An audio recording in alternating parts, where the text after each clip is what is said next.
Howdy folks, and welcome to the Hillbilly Kitchen. Today we're making homemade sweet and sour sauce. Now this is a really easy recipe. You just need half a cup of pineapple juice, a tablespoon of vinegar, about 1 teaspoon of soy sauce, a quarter of a cup of brown sugar, and a tablespoon of cornstarch.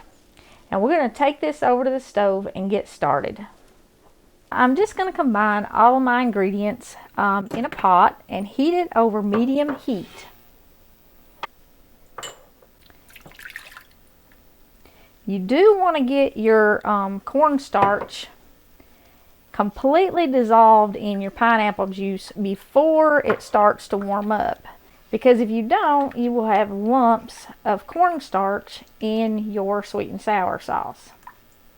Now, because you're making this at home, if you want something that's lower calorie or sugar-free, you can use a sugar substitute. There's also a healthier alternative to that, soy sauce.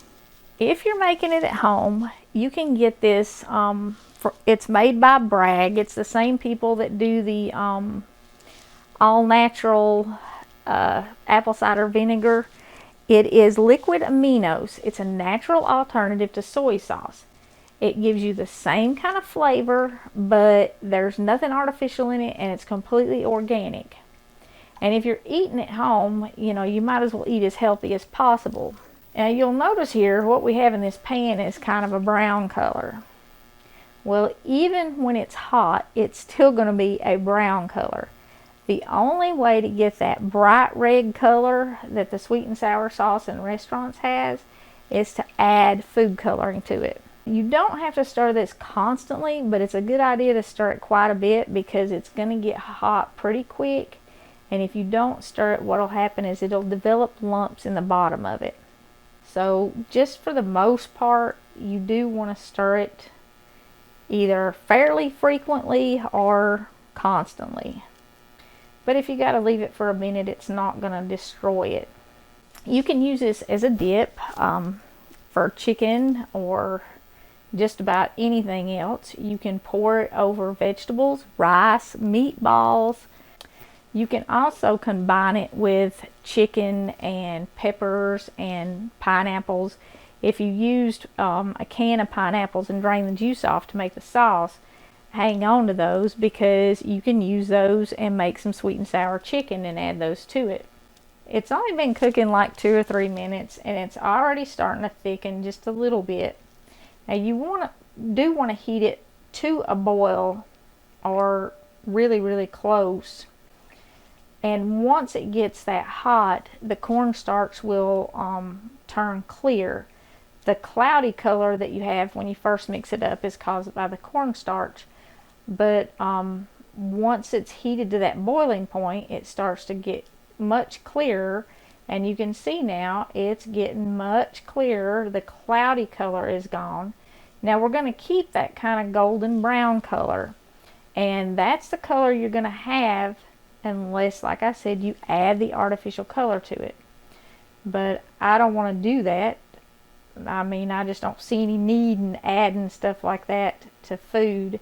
You'll get that bitter artificial aftertaste, but it certainly doesn't improve the flavor to have the color changed. And you can dress this up if you want to with some tiny bits of chopped red and green peppers, even some little bits of pineapple if you drained pineapples to make the sauce. But that's literally all there is to it. You can see now it's very thick. When I stir it, it actually stays off the bottom of the pan. You can see the bottom of my pan. Now, if you wanted to make a great big batch of something like sweet and sour meatballs or sweet and sour pork or sweet and sour chicken, you might want to double or even triple this recipe depending on how many people you're feeding. We started with half a cup of pineapple juice. And it's going to make just about a half a cup of sauce. Maybe a tiny bit more, but not much. That's what you're going to end up with this recipe. And like I said, if you're wanting to make a big batch of something to feed a big crowd, just double it, triple it, whatever you need to do. And you can adjust the flavor. You can add more sugar, you can add less sugar, you can do more vinegar. more of the soy sauce or the liquid aminos, whichever one you choose to use. You need to be careful with that though. The soy sauce or the liquid aminos has a very, very strong flavor, and adding just a little bit is going to change the taste of your food a whole lot. It does take a little bit of practice to get used to cooking with stuff like that if you're not used to using that kind of stuff as a seasoning. But you can see how super, super simple this is. You literally just mix it together and heat it until it boils. About the only way you can mess it up is if you don't stir it enough and you let it lump up in the bottom. Even if it starts to get some little lumps, if you stir it really fast, they'll dissolve, as long as you have dissolved your cornstarch before it gets hot. Thank you so much for joining us in the Hillbilly Kitchen. If you haven't already, please don't forget to click like and subscribe before you leave. And until next time, remember to put God first.